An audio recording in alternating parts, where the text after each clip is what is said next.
You talked yesterday about your love of horror and wanting to get into horror films, and I was just curious what, in reading this script, what kind of jumped out at you in this script as being just horrific, and what drew you into wanting to be a part of this project? Well, it's true that I do have a passion for the grand guignol and horror, but it's a kind of horror that is by no means slasher. It's not gratuitous or just the idea of people being hurt. I like the mysteries of the unknown, the unexplained, the paranormal, the possibilities of these things. And that's what I wanted to participate in. I like the relationship between Claire's character and Bayman. There's the feeling like anything could happen as she proceeds to mess with all of our minds in the movie on this crazy road trip that we're on, transporting her to be exorcised. I think somewhere along the way, it's been 30 years of this now. Somewhere along the way, I wanted to celebrate the movies of Christopher Lee and Roger Corman and Vincent Price, and that's what I'm doing right now. I'm making these movies where these things can happen. Great. And what, how did you become involved with the project, and what kind of things did you learn by working with this fantastic cast and surrounded by all the boys? I know. Well, the normal way, I auditioned for it, and I sent my tape off to America, and I think whenever you go on tape for anything in England and it gets sent to America, you just sort of think, I'll never hear about that again.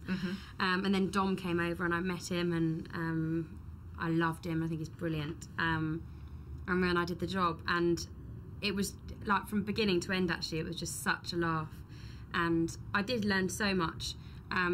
It's like the first time for me that I've been amongst just a group of men like that, and it was just me and all these knights and monks and things, and so it was just wonderful, and I never felt like I had to be one of the boys or anything like that. I just was myself, and I think everyone took everyone as they are, and it was really lovely, really equal, lovely set, and I don't know what I've learned from it yet, but I'll probably know in about 10 years. I'll look back and go, oh yes, that's what I learned. Yeah.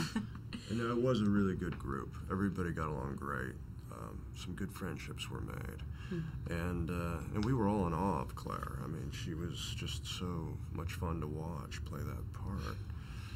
And I'm wondering, how much preparation did you both have to do for the roles? There's sword fighting, there's horseback riding. Well, yeah, I mean, I'm just a little boy from California, and I'm trying to play this Teutonic knight in medieval times, and I knew that I really had to apply myself to the sword as well as the horseback riding, or it wouldn't be authentic. And those were my ways in. And then just working in the forest. There is a bit of travelogue to the movie. It's quite beautiful. We were in these forests in Austria and also Hungary, and that just, I think it inspired all of us. Does it make a big difference to you as an actor to being on location versus on a stage? Or? Oh yeah, massively. Yeah. Especially these locations, and especially because we did a lot of night shoots as well. Okay. I mean, that's scary in itself, really. But yeah, so it definitely made such a difference. They were such grand, beautiful, majestic locations, and it really helped set the scene, I think. Yeah.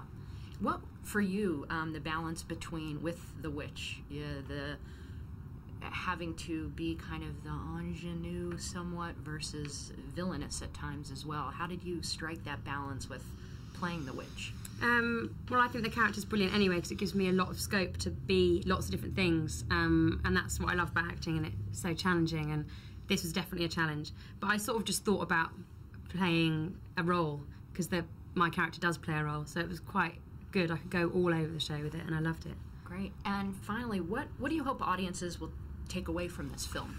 Well, I want them to be scared, I wanted to make a scary movie, and that's what I'm hoping they'll come away with. But also, it's not a horror movie per se. I mean, there's a road movie aspect, there's a buddy movie aspect to it, there are emotional themes that are recurring in the film. So I hope to get a little bit of everything. Cool. And I think people are going to fall in love with Bayman, perfectly honest. I think everyone's going to be rooting for him and hoping that everything turns out all right. I don't know. We'll see. Who knows? Cool.